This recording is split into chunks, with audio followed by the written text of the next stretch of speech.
இல்லை இல்லை, அதாவது ஒரு ஆட்சியிலும் பங்கு அதிகாரத்திலும் பங்குறது ஒரு பாலிசி. ஒரு மாநில கட்சியாக இருந்து கொண்டு முதல் கட்சி ஆரம்பித்தவுடன் ஆட்சியிலும் பங்கு அதிகாரத்திலும் பங்கு எங்களுடைய தலைவர் தான் முதல் வேட்பாளர் என்பதில் எந்த மாற்று கருத்தும் இல்லாமல் தெளிவாக அறிவித்தது எங்களுடைய பாலிசி பேச. நாங்கள் பெரும்பான்மையுடன் 200 எம்எல்ஏ ஜெயித்தாலும் எங்களோட ஒரு சின்ன கட்சி கூட்டணி இருந்தாலும் அவர்களுக்கும் அதிகாரத்தில் பங்கு கொடுக்கும்.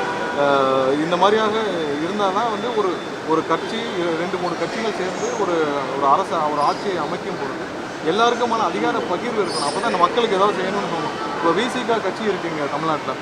விசிகா கட்சி வந்து அதிகாரமே இல்லாமல் அதிகாரமே இல்லை, நான் எந்த மக்களுக்கு எதுவும் செய்யாமல் சும்மா ஒரு 10 எம்எல்ஏ வச்சு அவங்க என்ன பிரச்சனை?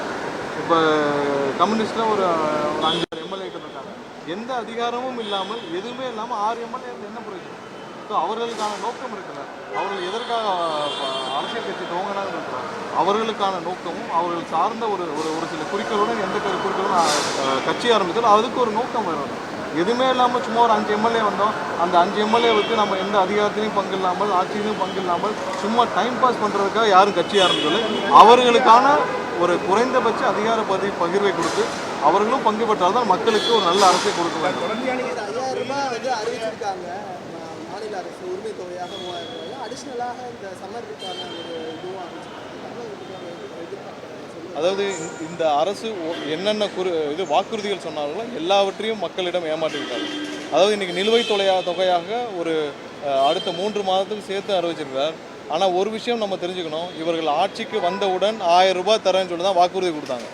28 மாதம் கழித்து, அதாவது செப்டம்பர் 2023 தான் இந்த உரிமை தொகை கொடுக்கப்பட்டிருக்கு. கிட்டத்தட்ட 28 மாதம் அப்போ அவர்கள் சேர்த்து அந்த நிலுவைத் தொகையும் சேர்த்து கொடுத்துருக்கோம். ஏன்னா அதுவும் மக்களுக்கு போக வேண்டியது தானே. 28 மாதங்கள் மக்களை ஏமாற்றிய திமுக அரசு, திரு ஸ்டாலின் தலைமையிலான திமுக அரசு எல்லா விதத்திலும், அதாவது 10,000 ரூபாய் பம்ப் செட்டுக்கு நாங்கள் இனாமாக கொடுப்போம் விவசாயிகளுக்குன்னு சொன்னாங்க, அது கொடுக்கல. கேஸ் ஸ்டவ் மானியம் என்னாச்சு, 100 ரூபாய் கொடுக்குறேன்னு சொன்னாங்க, அதுவும் கொடுக்கல. இதுக்கு கரும்புக்கும் நெல்லுக்குமான தொகையை உயர்த்தி கொடுப்போம்னு சொன்னாங்க, அதுவும் கொடுக்கல. மின்சார கட்டணம் வந்து மாதத்துக்கு ஒரு தடவை மாற்றி அமைப்போனாங்க, இதுவரை ஒரு துளி கூட கிள்ளி போடவில்லை. இவர்கள் 500 விஷயத்தை சொல்லிட்டு ஒன்றை மட்டும் அறிவிச்சுட்டு 499 மக்களை ஏமாற்றி இவர்கள் இன்றைக்கி சொல்லியிருக்காரு வந்து 1100 புரிந்துணர்வு ஒப்பந்தங்கள் போட்டிருக்கோன்றாங்க. சரி, நீங்கள் 1100 புரிந்துணர்வு ஒப்பந்தம் போட்டிருக்கீங்க, எவ்வளோ பேர் வேலைக்கு சேர்ந்தாருங்கன்னு சொல்லுங்கள். ஏன்னா நீங்கள் எவ்வளோ பேர் இந்த புரிந்துணர்வு ஒப்பந்தம் மூலமாக எவ்வளோ பேர் வேலைக்கு எடுக்கப்பட்டார்கள்னு சொல்ல முடியும்ல. ஏன்னா ஒரு அரசாங்கம் நினைச்சால் எவ்வளோ பிஎஃப் அக்கௌண்ட் ஓப்பன் பண்ணியிருக்கு, எவ்வளோ இஎஸ்ஐ அக்கௌண்ட் ஓப்பன் பண்ணியிருக்கு, எத்தனை பேர் புதிதாக இந்த புரிந்துணர்வு ஒப்பந்தம் மூலமாக வேலைக்கு சேர்ந்தான்னு சொல்ல முடியும்ல. தமிழ்நாடுடைய பிஎஃப் இஎஸ்ஐ ஓப்பனிங் வந்து 10 ஆண்டுகளாக குறைஞ்சிக்கிட்டே தான் போகுது. அதோட சதவீதம் குறைஞ்சிக்கிட்டே தான் போகுது.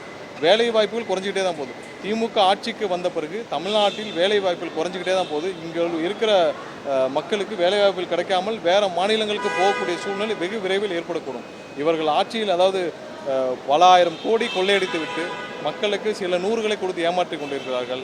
மீதமுள்ள அந்த 28 மாதங்களுக்குரிய நிலுவைத் தொகையும் இவர்கள் சேர்த்து வழங்க வேண்டும். அதுதான் உண்மையான நீதியாகும்.